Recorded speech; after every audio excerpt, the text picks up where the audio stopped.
ఎన్నికల సందర్భంగా వరంగల్లో ప్రకటించిన రైతు డిక్లరేషన్కు అనుగుణంగా దేశంలో ఎక్కడ జరగని విధంగా రైతన్నలకు 2 లక్షల రూపాయల వరకు ఏకకాలంలో రైతు రుణమాఫీ చేసి రైతు కుటుంబాలను ఆదుకోవాలన్న ఆలోచన ఆ కార్యక్రమాన్ని మొదలుపెట్టి దిగ్విజయంగా ముందుకు తీసుకెళ్తున్నది ప్రజా ప్రభుత్వం.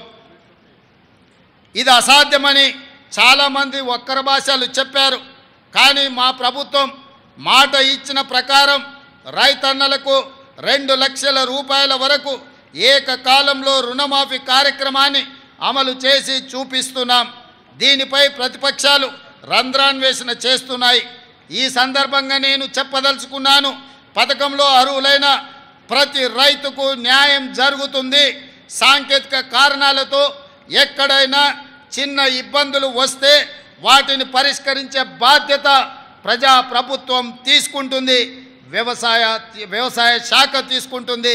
కలెక్టర్ కార్యాలయాల్లో ప్రత్యేకంగా కౌంటర్ ఏర్పాటు చేసి ఈ సమస్యల మీద వచ్చే రైతులను వాళ్ళ సమస్యలను తెలుసుకొని పరిష్కరించే బాధ్యత తెలంగాణ రాష్ట్రంలో ఉన్న అన్ని జిల్లా కలెక్టర్లకు ఆదేశాలు ఇవ్వడం జరిగింది.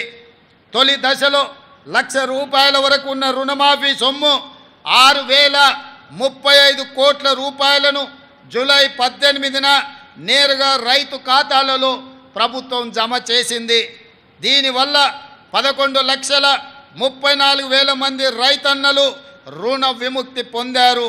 రెండో దశలో 6,190 కోట్ల రూపాయలను జూలై 30న నేరుగా రైతు ఖాతాలలో ఈ ప్రభుత్వం జమ చేసింది. దీనివల్ల 6,40,823 మంది రైతన్నలు రుణ విముక్తి పొందారు. కాగా 2 లక్షల రూపాయల వరకు గల రుణాలను ఈరోజు మాఫీ చేసుకోవడం ద్వారా ఒక అద్భుత ఘట్టాన్ని మనం ఆవిష్కరించుకోబోతున్నాం. దేశానికి స్వతంత్రం వచ్చిన రోజే తెలంగాణ రైతుకు ఆర్థిక స్వతంత్రం వచ్చిందని ఘనంగా చెప్పుకునే రోజు ఈ రోజు. ఈ కార్యక్రమంతో మా జన్మ ధన్యమైందని మేము భావిస్తున్నాం.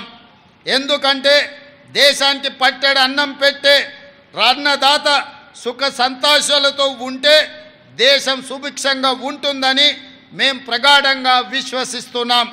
అందుకే 31,000 కోట్ల రూపాయలు వెచ్చించి రైతులను రుణ విముక్తుల్ని చెయ్యాలని ప్రజా ప్రభుత్వం నిర్ణయం తీసుకోవడం జరిగింది. రైతు బాగుంటేనే రాష్ట్రం బాగుంటుందని విశ్వసించే ప్రభుత్వం మాది.